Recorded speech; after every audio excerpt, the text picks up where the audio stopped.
नमस्कार. आपण पाहत आहात रत्नाकर औसेकर यूट्यूब चॅनल. मी रत्नाकर औसेकर. सर्वांना नमस्कार आणि देत असलेल्या प्रतिसादाबद्दल आपल्या सर्वांना मी आभारी व्यक्त करतो. मित्रांनो,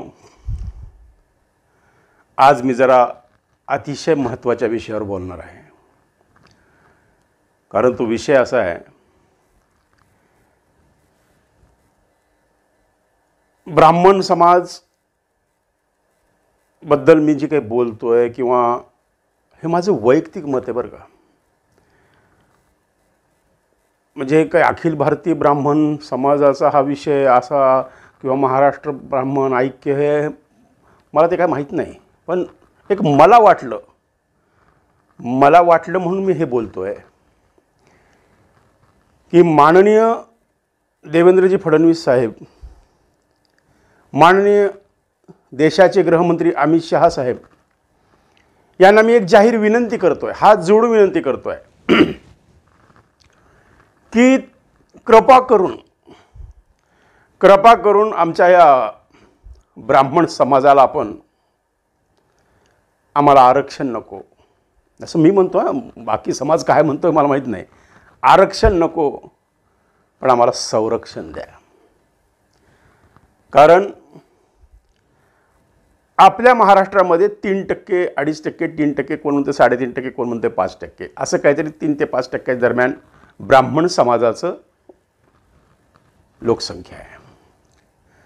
उत्तर प्रदेशमध्ये 10% आहे. पण उत्तर प्रदेशचे ब्राह्मण आणि महाराष्ट्रातले ब्राह्मण यात खूप मोठा फरक आहे. उत्तर प्रदेशचे अनेक ब्राह्मण दबंग आहेत, दबंग. महाराष्ट्रात नाही हो. महाराष्ट्रातला ब्राह्मण सदाशिव पेठेतला सोशिक, जोशी कुलकर्णी, पानसे वैद्य.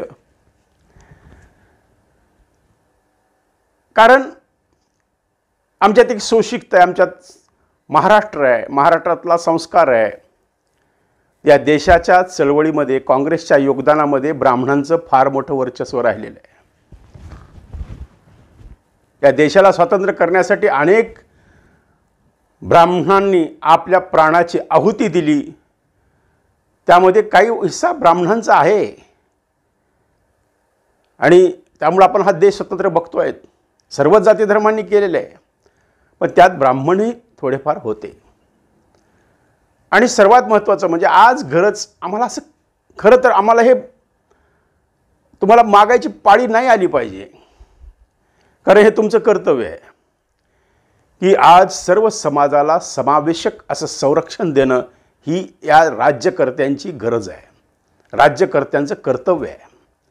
म्हणून एक माझं स्वतःचं मत आहे की आपण असं एखादं निर्माण करा, कायदा निर्माण करा, ज्या पद्धतीनं अट्रॉसिटी आहे त्या पद्धतीनं कुठंतरी ब्राह्मणांना कुठंतरी सुरक्षा कवच, ब्राह्मण सुरक्षा कवच नावाचा एक ॲक्ट तयार करा, एक कायदा तयार करून त्याच्यामध्ये न्यायमूर्ती, वकील असं मोठं एखादं मंडळ येऊन घटना त्या म्हणजे आपल्या मंजूर करून घ्या लोकसभेतून किंवा आपल्या विधानसभेतून.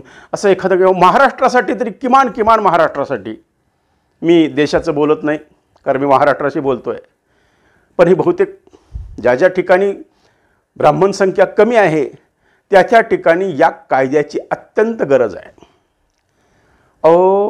आमचे कोणाकडून पैसे जरी यायचे असले, ब्राह्मण समाजाचे कोणाकडून पैसे जरी यायचे असले तर समोरचा माणूस आम्हाला धमकी देतो, पैसे मागू नका बरं, मी तुम्हाला ॲट्रॉसिटीमध्ये अडकवेल. मला अनेक ठिकाणून फोन आले की म्हणले, औसेकर आमचे फ्लॅटमध्ये पैसे अडकलेले आहेत, पण बिल्डर म्हणतोय जाओ तुम्हाला काय करायचं करून घ्या, बघीन मी काय कायद्यानं काय. म्हणजे एक प्रकारची एक दबाव. एकीकडून आज ब्राह्मणांची परिस्थिती अशी झाली की आई जीव घालत नाही आणि बाप भीक मागू देत नाही. आरक्षण नाही, आम्हाला नको आहे, आम्ही आरक्षण, तुम्ही आता आरक्षणचा विषय हा खरं तर देश पातळीवरचा आहे, राज्य पातळीवरच्या ब्राह्मणांचा घ्यायचा आहे. पण एक माझं असं मत आहे की बाबा आम्हाला आरक्षण नको, आम्ही 2 वेळची भाकरी कमवण्याची ताकद या ब्राह्मण समाजाच्या तरुणामध्ये. आधीच तर प्रत्येक कुटुंबात राहिला एक तरुण, तो एक तरुण शिकतोय, कष्ट करतोय, रात्रंदिवस अभ्यास करतोय, MPSC UPSC परीक्षा देतोय, अधिकारी होण्याचा प्रयत्न करतोय. आणि ब्राह्मण समाजाची मॅक्झिमम 90% मुलं, 90% मुलं हे IT क्षेत्रात आहेत, प्रायव्हेट जॉबमध्ये आहेत. त्यामुळं तिथं काही फार मोठं आरक्षणाचं त्यांना फायदा होईल असं मला नाही वाटत. बरं, जरी आता समजा ह्या सगळ्यांना आरक्षण मिळालं तरी अहो नोकऱ्या कुठं उपलब्ध आहेत? एकदा गडकरी साहेब म्हणाले होते की ठीक आहे आरक्षण तुम्हाला मिळालं, पण जॉब्स उपलब्ध पाहिजेत ना. रेल्वे भरतीच्या वेळेस आपण पाहतोय की जागा किती असतात आणि अर्ज किती येतात. किती मोठी प्रचंड मोठी जीवघेणी स्पर्धा आहे. या जीवघेणी स्पर्धेमधून ब्राह्मण समाजाचा तरुण कितपत टिकाव धरतोय. त्यात पुन्हा मंत्र्यांचे वशिले, त्यात पुन्हा देवाणघेवाण, त्यात पुन्हा भ्रष्टाचार. आणि यामुळं ब्राह्मण समाजाचा तरुण आता शिकून IT क्षेत्राकडे जाऊन एकतर तो घरात एकच, त्यामुळं त्याच्याकडं अपेक्षा जास्त. वडील कुठंतरी टीचर मास्तर अशा छोट्या छोट्या पदावर काम केलेले, पण त्या बिचाऱ्यानं आपलं त्याला मुलाला शिकवलं, मोठं गेलं, मुलगा पुण्याला गेला, मोठ्या कॉलेजला ॲडमिशन घेतलं, MBA झाला, MTech झाला, MP UPSC परीक्षा दिला, अजून कुठं पुढे सरकला आणि IT क्षेत्रात लागला. यामुळं तो स्वतःची भाकरी कमवण्याची ताकद या ब्राह्मण समाजाच्या तरुणामध्ये नक्कीच आहे, डगमगणार नाही. मला इंदुरीकरांचं वाक्य ते फार आवडतं आहे की बेकार राहू नका, कष्ट करा आणि खा. मला त्यांचा शब्द फार आठवतोय की वेळ पडली तर म्हशी भादरा. एक म्हैस भादरली, म्हैस भादरली हा शब्द कितपत लोकांना माहिती आहे मला माहीत नाही. म्हणजे त्या म्हशीच्या अंगावरचे केस जर काढले तर 350 रुपये मिळतात. रोज 3 म्हशी भादरल्या तर 1000 रुपये कमाई आहे. असा उद्योग ग्रामीण. आता मुंबई पुण्याकडे मी हे लागू होईल असं मी म्हणत नाही, पण इंदुरीकरची ही भाषा आहे की गरज पडली तर पानपट्टी वडापाव करा, काय करायचं करा, सायकल पंक्चर करा, पण कष्ट करून खा. हा संदेश ब्राह्मण समाजापर्यंत पोचलेला आहे. फक्त आता आम्हाला गरज आहे कुठंतरी आम्हाला कायदेशीर संरक्षणाची, की ताकी कुणी आम्हाला ब्लॅकमेल करू नये, आमची हॅरॅसमेंट करू नये, आम्हाला धमकी देऊ नये, कुठंतरी मोकळा श्वास घेताव्या या समाजाला. कारण सहज सहज सहज सहज बोलतात. आमच्या नादी लागू नको बरं का. या अनुभवातून आमच्यासारखे अनेक लोक गेलेली आहेत. आज कुणी उठतं शिव्या देतं. आज या महाराष्ट्रातल्या नामवंत पत्रकारांना सुद्धा हात जोडावं लागत आहेत. मी पाहिलेलं आहे. ते पत्रकार हात जोडतायत की आम्ही हात जोडतो, आम्हाला संरक्षण द्या. ही पाळी दोन्ही गृहमंत्र्यांना माझं सांगणं की आम्हाला नाही आली पाहिजे. तुम्ही काहीतरी करा आमच्यासाठी. तुम्ही काहीतरी या ब्राह्मण समाजाला सुरक्षा कवच, ब्राह्मण सुरक्षा कवच नावाचा एखादा ॲक्ट, एक कायदा, आम्ही म्हणत नाही ॲट्रॉसिटीचा कायदा आम्हाला द्या. आम्हाला त्या धर्तीवर तेवढ्या ताकदीचा की ताकी कधी उद्या आमच्या ब्राह्मण समाजाच्या मुलीकडे कोणी डोळे वटरून नाही बघितलं पाहिजे. ताकी उद्या आमच्या ब्राह्मण समाजाच्या तरुणाला कोणीतरी मारहाण नाही केली पाहिजे. ताकी उद्या आमच्या ब्राह्मण समाजाच्या ज्येष्ठ नागरिकांना कोणी त्रास दिला पाहिजे. अनेक प्रकार आहेत. याच्यासाठी माझं आजचा विषय जो आहे की नको आरक्षण, द्या संरक्षण. कारण आम्हाला संरक्षण कसं पाहिजे. आता मी माझा एक तुम्हाला अनुभव सांगतो की मी वसई विरारला आमदार हितेंद्र ठाकूर यांच्याकडं नेहमी प्रचारालाच्या निमित्तानं मी जात असतो. आणि खरंच आमच्या आप्पाला मानलं पाहिजे, हितेंद्र ठाकूरला मानलं पाहिजे राव. लोक त्यांना म्हणतात दहशत दहशत दहशत. आमचे आप्पा जाहीरपणे सांगतात होय माझी दहशत आहे, हितेंद्र ठाकूरांची दहशत आहे. पण या वसई विरारमध्ये रात्री 3 वाजता, पहाटे 2 वाजता, 1 वाजता जर एखाद्याची मुलगी जर स्टेशनवर उतरली तर ती सुरक्षित घरी येऊ शकते, ही दहशत आहे. याला म्हणतात लोकनेता, याला म्हणतात एक प्रकारचं स्वतःचं असं अस्तित्व. म्हणून मी फार प्रेमात मी हितेंद्र ठाकूरांच्या, की मला त्यांचं विकासाचं काम आवडतं. मला त्यांचं माझ्यासमोर तुम्हाला खोटं नाही सांगत, अनेक ड्रायव्हरची मंडळी आली, 200 ड्रायव्हर आले. या आप्पा, हितेंद्र ठाकूरांना आम्ही आप्पा म्हणतो, सर्वच आप्पा म्हणतात. या आप्पा, आम्ही बेकार झालेलो आहेत, आम्हाला ओलामधून काढलेलं आहे. आप्पांनी काय करावं, हितेंद्र ठाकूरांनी काय केलं, ताबडतोब मारुती सुझुकीच्या मॅनेजरला फोन लावला. मला आत्ताच्या आत्ता, आजच्या आज, उद्याच्या उद्या फार फार तर 200 डिझायर गाड्या पाहिजेत, कारण या 200 ड्रायव्हरांना मला काम द्यायचं आहे. अहो, एका क्षणात, एका मिनिटात त्या माणसाने 200 ड्रायव्हरांच्या हाताला रोजगार दिला. याला म्हणतात लोकनेता. अशी ही दहशत. तर दहशतीवर आपलं निघालं. हितेंद्र ठाकूर म्हणतात की माझी दहशत आहे, पण कशी आहे, रात्री 2 वाजता तुमची मुलगी सुरक्षित तुमच्या घरी येऊ शकते. याला तसं आम्हाला सुरक्षा द्या. आमचं म्हणणं आहे की आम्हाला सुरक्षा द्या, आम्हाला आरक्षण नको, आम्ही आमची रोजी कमवू. हा फार मोठा प्रश्न. मला अनेक फोन आले, अनेकांच्या कमेंट्स आल्या की दादा तुम्ही म्हणा. आता मी म्हणण्या एवढा काही फार मोठा नेता नाही, मी म्हणण्या एवढा फार काही मोठा पत्रकार नाही. अजून माझं चॅनल हे अगदी आत्ता बाळ जन्मलं आहे, माझं 15 दिवसापूर्वी बाळ जन्मलं आहे. तरी तुम्ही लोकांनी मला 5,000 सबस्क्रायबरपर्यंत घेऊन गेलेत. 45-50 हजार व्ह्यूज आहेत. हे तुम्ही देतात मला, तुम्ही देतात म्हणून मी बोलतो आहे. तुम्ही मला शक्ती द्या, तुम्ही मला शक्ती देतात म्हणून मी बोलू शकतो आहे. आज मी तुमची मागणी लोकांसमोर मांडू शकतो आहे.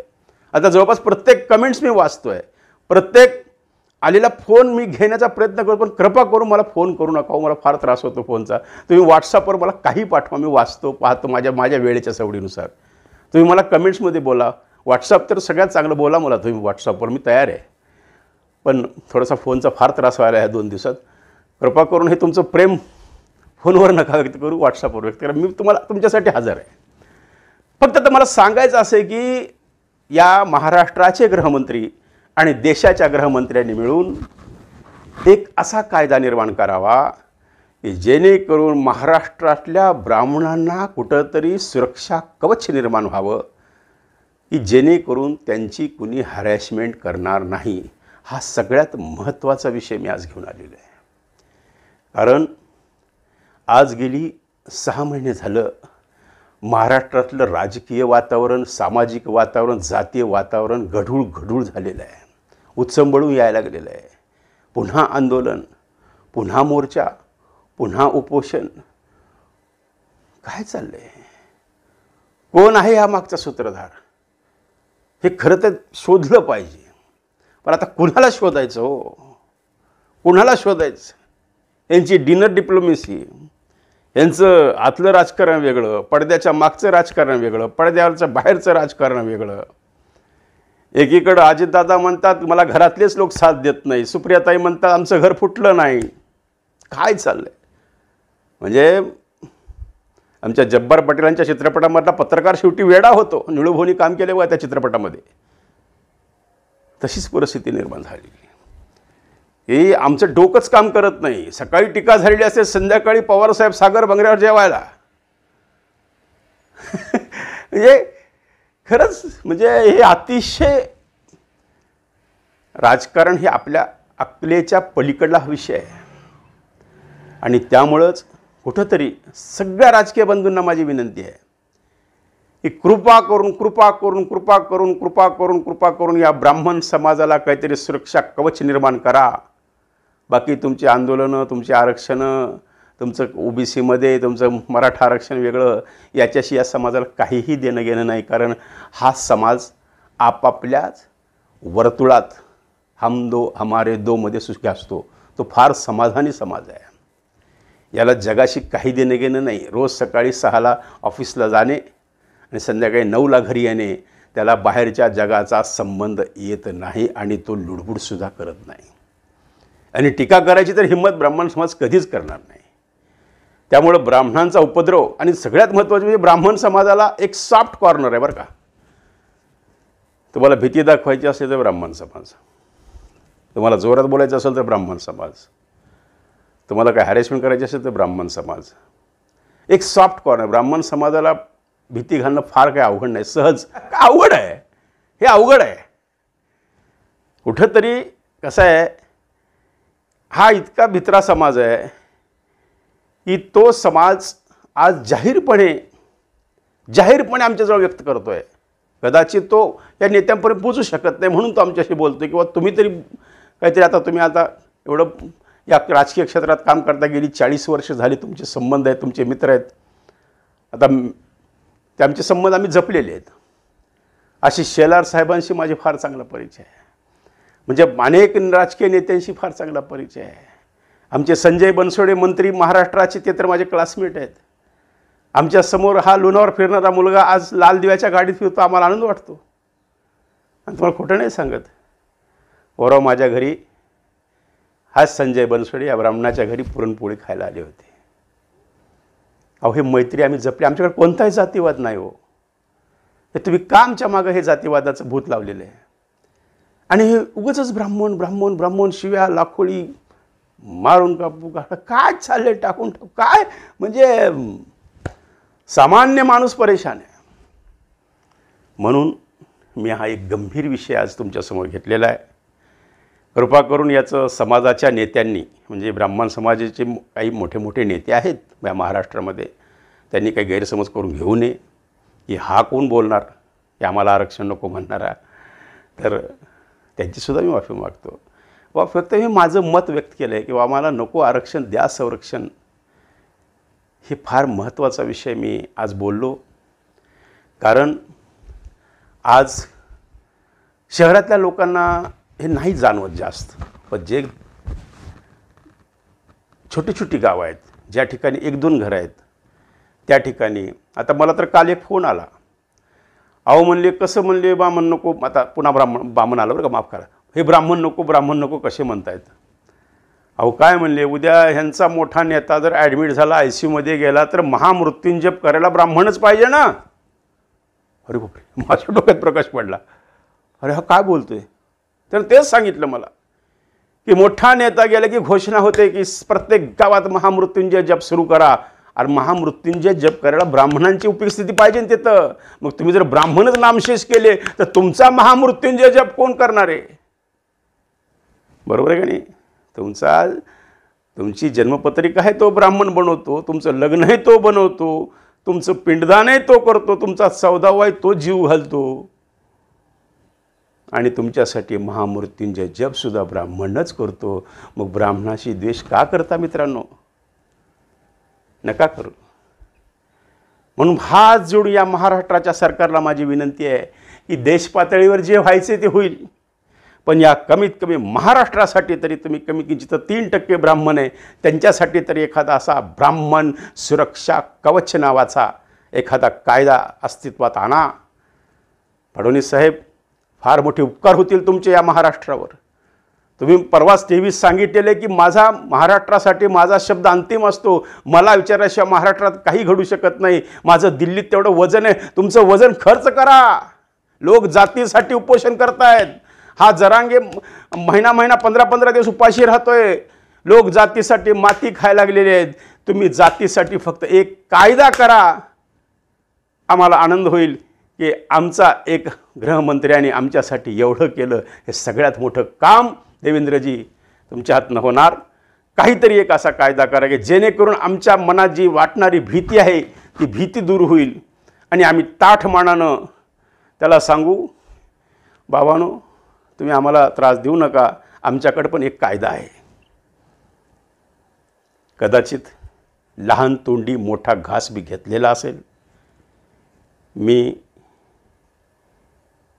सर्व राजकीय नेत्यांशी, सर्व समाजातल्या मोठ्या मोठ्या नेत्यांची माफी मागून मी माझे विधान करतो आहे. हे माझं स्वतःचं वैयक्तिक मत आहे. तुम्हाला पटलं, तुम्हाला आवडलं, तुम्ही माझ्या मताशी सहमत आहात असं जर तुम्हाला वाटलं तर आपलं ठरलंच आहे ना. एक लाईक, शेअर, सबस्क्राईब आपलं स्टेटसला ठेवा आणि माझ्या चॅनलला असाच भरभरून आशीर्वाद द्या की जेणेकरून आपल्या म्हणजे फक्त ब्राह्मण समाजाचे नाही, समाजाचे प्रश्न, सर्व समाजाचे प्रश्न, सर्वच समाजाचे. आता मी प्रत्येक समाजात मी डोकावतो आहे. मुस्लिम समाजाचे काय प्रश्न आहेत, लिंगायत समाजाचे काय प्रश्न आहेत, मराठ्याच्या प्रश्नावर खूप बोलणं झालेलं चालूच आहे, ते आपण बोलू. मारवाडी समाजाचे प्रश्न, अहो जहाँ ना जाए बैलगाडी वहाँ जाए मारवाडी. मारवाडी समाज हा असा आहे की ज्याचा आदर्श या सर्व समाजाने, ब्राह्मणच नाही सर्व समाजाने घेतला पाहिजे. एका ग्रामीण भागामध्ये तो समाज जातो, किरायचं दुकान घेतो, 4-5 वर्षात मोठी बिल्डिंग टोलेजंग उभी करतो आणि पूर्ण गाव त्यांच्याकडे बघतं, ते बघा मारवाड्याची बिल्डिंग. का? त्याची मेहनत, त्याचे कष्ट. अहो सायकलवरून तो किराणाचं सामान आणतो, गावात भरतो, सगळ्यांची सेवा करतो, सगळ्यांना किराणा, बरं नुसता किराणा देतोच नाही, किराणा फुकट नाही, कमीत कमी उधार तरी देतो. फुकट तर दानधर्म करतो तो समाज. सर्वात अन्नदान करणारा जर कोणता समाज असेल तर हा मारवाडी समाज आहे, जैन समाज आहे. हे समाज अन्नदान करण्यामध्ये फार अग्रेसर आहेत. आमच्या लातूरला आमचे गोविंदभाऊ पारिक नावाचे आमचे मित्र आहेत की 100 डबे मेडिकल हॉस्पिटलला, तिथं गोविंदभाऊ विचारत नाहीत की तू कोणत्या जातीचा आहेस, हॉस्पिटलमध्ये आलेला आहेस ना, तो ॲडमिट आहेस ना, हा घे डबा, जेवण कर. कुठं आला जातीवाद? बरोबर आहे का नाही? हा समाज ज्यास अन्नदान करतो त्यास विचारत नाही तू कोणत्या जातीचा आहेस, अरे आलाय त्या विचारायला खाऊ घाल. मग रोज 100 डबे डेली हे चालू आहे, अद्यावत यज्ञ चालू आहे. त्यांनी मला कालच फोनवर सांगितलं की दररोज 100 डबे इथल्या शासकीय वैद्यकीय रुग्णालयामध्ये जातात आणि गोरगरिबांना, जे भुके आहे, जे गरीब आहे, ज्यांना घरून डबा येऊ शकत नाही, आज पेशंट आहेत, त्यांना डबा मिळतो. त्या ठिकाणी जातीवाद नाही. आमचे मित्र मकरंजी अनासपुरे साहेब, नाना पाटेकर साहेब यांनी काय केलं? अहो 20-20, 22-22 वर्षाच्या माझ्या माता बहिणी ज्यावेळेस विधवा म्हणून त्यांच्या समोर बसल्या, त्यावेळेस नानाच्या डोळ्यामध्ये पाणी आलं, मकरंद अनासपुरेच्या डोळ्यामध्ये पाणी आलं. त्यांनी ठरवलं, अरे काहीतरी यांच्यासाठी आपण केलं पाहिजे. या दोघांनी मिळून आपल्या स्वतःच्या पैशातून, स्वतःच्या हक्काच्या पैशातून 10-10 हजाराचे चेक उभे केले आणि या आत्महत्याग्रस्त शेतकऱ्यांच्या कुटुंबांना ते दिले. त्यावेळेस कुठं होता जातीवाद? त्यावेळेस मकरंद दादाने विचारलं का तू कोणत्या जातीचा आहेस? त्याच्यामध्ये मराठ्याच्या सुद्धा होत्या. शेतकऱ्यांच्या आत्महत्या झाल्या, त्या महिलाच्या बीडमध्ये वाटप झालं 10-10 हजार रुपये चेकचं, त्या ठिकाणी मराठा सुद्धा होते. त्यावेळेस मकरंद अनासपुरे ब्राह्मण. मग त्यांनी विचारलं का तू कोणत्या जातीचा आहेस? नाही. मी परवा जवळपास 100 व्हीलचेअर अपंगांना दान दिल्या लोकसहभागातून, 100 मित्रांच्या सहकार्यातून. 4100 रुपयाची एक व्हीलचेअर आहे. लातूरला इथल्या सभागृहामध्ये जाहीर पेपरला दिले की जो कोणी असेल अपंग, ज्याला आज खुर्चीची गरज आहे व्हीलचेअरची, त्याने यावून खुर्ची घेऊन जावी. येईल त्याला चेअर दिली. तिथं विचारलं नाही मी, तिथं रत्नाकर आवसेकरने विचारलं नाही तू कोणत्या जातीचा आहेस. आणि या व्हीलचेअर वाटपामध्ये सुद्धा मला बरंचसं मदत आमचे औसा तालुक्यातले राजेंद्र मोरे आणि राजू कसबे यांनी केलं. मी राजेंद्रला फोन केला, राजू खुर्च्या भरपूर आहेत, अपंग पाहिजेत, घेऊन या अपंग, कुठे आहेत अपंग? तर त्यांनी ताबडतोब सगळे मेहनत घेतली दोघांनी आणि पूर्ण औसा तालुका पिंजून त्या औसा तालुक्याला आपण 30 व्हीलचेअर दिल्या. म्हणजे सामाजिक काम करताना, समाज काम करताना जातीवाद हा येत नाही. मग तुम्ही ह्यामध्ये जातीचं विष का पेरता, हेच माझं सांगणं आहे. आणि खरंच पुनश्च माझा विषय मी आज भरकटत नेत नाही, फक्त मी एवढं सांगतोय की पुनश्च एकदा या महाराष्ट्राच्या गृहमंत्र्यांना आणि या देशाच्या गृहमंत्र्यांना माझी विनंती आहे की कृपा करून आमच्या या ब्राह्मण समाजाला, या महाराष्ट्रातल्या शोषित ब्राह्मण समाजाला, या महाराष्ट्रातल्या संयमी ब्राह्मण समाजाला आरक्षण नको, पण संरक्षण जरूर द्या. बस.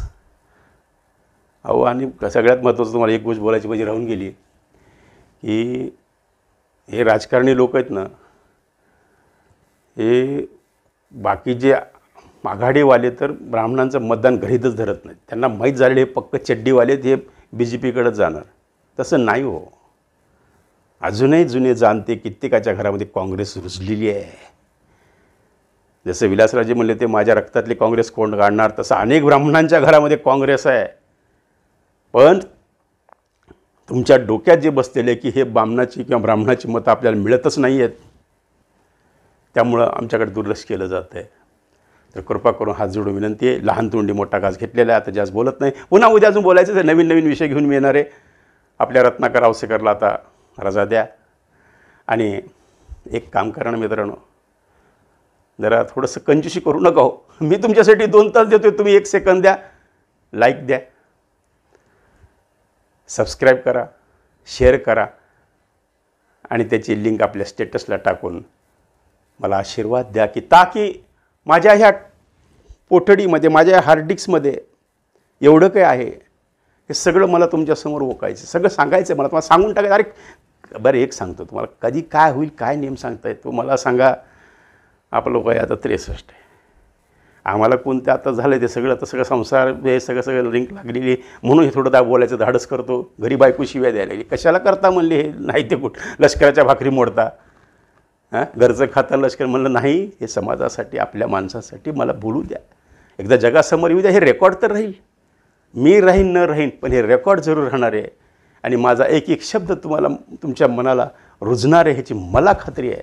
कारण माझ्या ह्या हार्ड डिस्कमध्ये एवढं काय आता मटेरियल भरलं आहे, थोडी खाली करायची मला. एकदा तुम्हाला सांगून टाकायचं आहे माझ्या पोटात काय काय साचतं आहे, माझ्या डोक्यात माझ्या बुद्धीत काय काय आहे, हे सगळं तुम्हाला माझ्याकडे भरपूर साठा आहे की 1 वर्ष काय 2 वर्ष काय 5 वर्ष कार्यक्रम चालू शकतो परमेश्वरानं आयुष्य दिलं तर. तर मित्रांनो, आता रत्नाकर औसेकरला इजाजत द्या आणि बटन दाबा, कुठं, लाईकला. धन्यवाद. सर्व प्रकारच्या राजकीय प्रचार सिरीजच्या निर्मितीसाठी एकमेव नाव Ratnakar Ausekar. Contact 9890 39 87 88. Online recording series देणारं महाराष्ट्रातलं एकमेव नाव रत्नाकर औसेकर. 51 आवाजांचा बादशाह रत्नाकर औसेकर. कॉन्टॅक्ट 9890 39 87 88.